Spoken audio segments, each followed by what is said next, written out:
I went from barely getting girls, and when I did, I felt needy and feminine, to attracting super feminine, attractive girls, which made me feel masculine as fuck.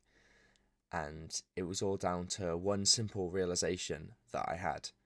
And in today's video, I'll tell you exactly how you can attract your perfect girl and easily win her over using a secret that most men don't know. When I was 16, I followed the mainstream media approach of, being really nice, being kind, caring, asking about how their day is, and being really polite. And it got me nowhere, like absolutely nowhere. I had no girls in my DMs. Everyone was finding me boring. And that's when I had the realization that I'm going to teach you about today. That's when I started seeing results. And it was strange. This weird thing happened where girls were interested in me and they actually cared about what I had to say and they were asking me questions, you know. When you're messaging a girl and you feel like a goddamn police officer. Oh, so what's your favourite colour? You got any brothers or sisters? Do you have any pets? But you literally sound like a question in there. It's crazy. And I know you do, because I was there, bro. That was me. I was doing that.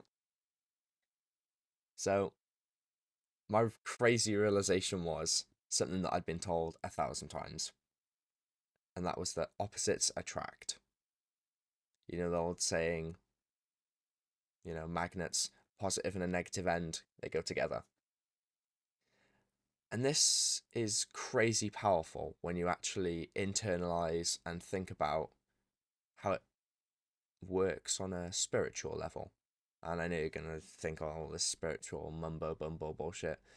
But hear me out a sec, just 1 second. Feminine energy and masculine energy are extremely polarizing, which means, if you don't know what polarizing means, it means they're on the opposite sides, like of the North Pole and the South Pole, because they're on the opposite side. So if you're further masculine and she's further feminine, in some strange roundabout way, you're actually going to be a lot closer together, if that makes sense. Whereas if you were more feminine and she was more feminine, you're both kind of on this side, you're going to be a lot further away. You don't want to be with someone who's really masculine if you're a masculine archetype yourself. And you're probably a young man, so you're definitely going to want to be a masculine archetype. And if you want that super, like, hyper feminine woman, then you need to internalize these hyper masculine traits and values, and you need to become the hyper masculine character that the hyper feminine would fall for. And there's another aspect to this that you need to understand. And Jordan Peterson literally wrote an entire book about it, and that's order versus chaos. Men symbolize order and laws and discipline, and they're very, to visualize it, they're very like a mountain. Like a mountain does not move. It's unaffected by the things going on around it. It's very stoic. Whereas feminine energy is more like a wave, like the ocean. It goes up and down. How a woman's mood fluctuates. That's due to her feminine energy. The more feminine a woman, the more her mood will fluctuate. So, if you're a masculine guy, that's something you've got to look forward to. But women embody chaos and the ever changing weather, the oceans. 1 minute is calm and relaxing and loving, and the next minute it's crashing and, you know, pounding against the rocks. And that's the difference between masculine and feminine energy in the sense of order and chaos. Now, if you want to be looked after and taken care of as a man, then you need to act very feminine. But let's be honest. If you're watching me, you really don't want to be sat there being pampered too. Oh, love, do you want a foot massage? Like, you want to be sat there, your girl's just come home from work, you've got dinner on the table, like, what, bro? No. If you're like anything like me, you want to be coming home from work or coming in from doing whatever you were doing. You know, you've come home from the gym, from your fighting class, and your woman's at the door giving you a big hug, you know, giving you a kiss. You know, you've got dinner on the table already, like proper 60s masculine values, dinner on the table, kids ready for bed, you know. But they had it right back then, you know? Like people are always saying nowadays that women and men are the same, but we're not the same, you know? We're two different creatures. Women and men are not the same creature. You know, men are built for protecting, and you know that's why men literally have a higher testosterone and higher muscle mass comparative to a woman.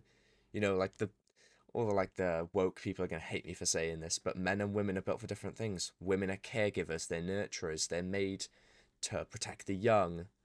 You know, they will back in the like cavemen medieval times, the women would sacrifice themselves for their children.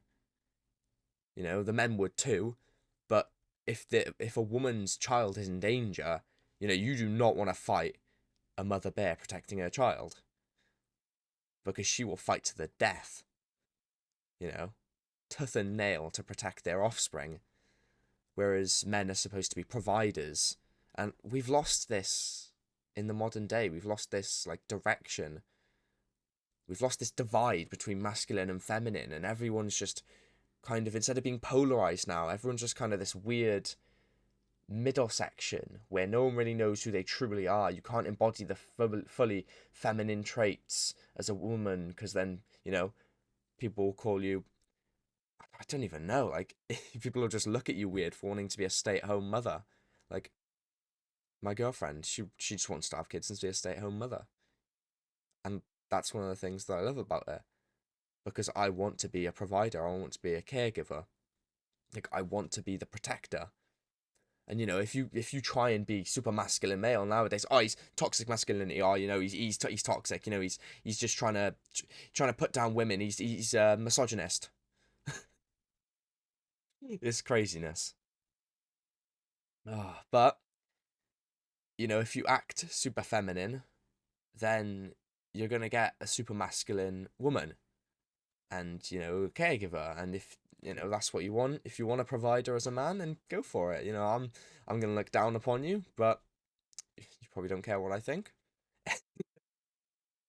But if you want that hyper masculine character, you know, that Greek god archetype, that stoic behavior, you know, then you're going to attract that hyper feminine woman, you know, with the crazy hourglass figure and, you know, the very wide hips, you know, very feminine characteristics. Then, you know, just embody that opposites attract mindset. However, there is a flaw in this. Opposites attract is not always the correct answer, and it's not always right.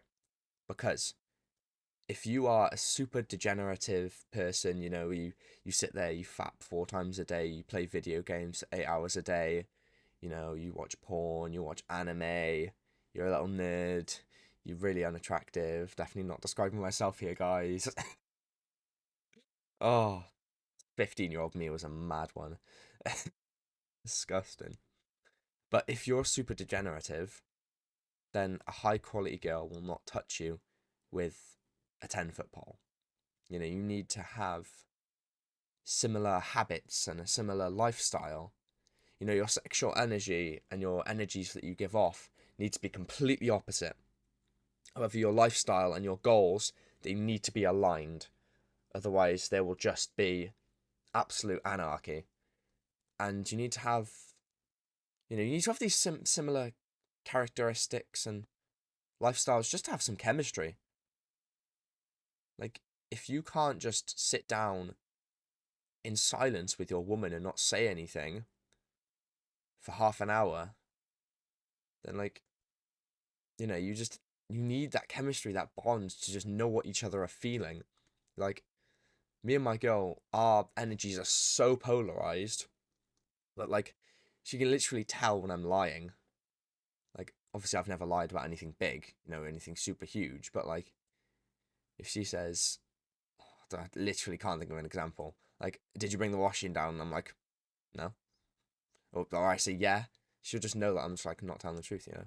Or if she asks if I'm alright, and I say yeah, I'm fine, just instantly clocks it. And that's because super feminine women just have this crazy connection to their masculine and to their partner that they can just tell when something's off. And that's an insane characteristic of the feminine. Anyway, after you've managed to attract that feminine woman that you want, you know, you're gonna wanna like just keep chatting to her. But you wanna speak to her in a very, very specific way. And I've just made a video very recently about how you can speak to girls in a way that seduces them and in a way that will make them sexually attracted to you. There's a full guide for that, going to be on the end screen, probably here. Go click subscribe right now if I provide you some value. Have a hard day and a great week. Mwah.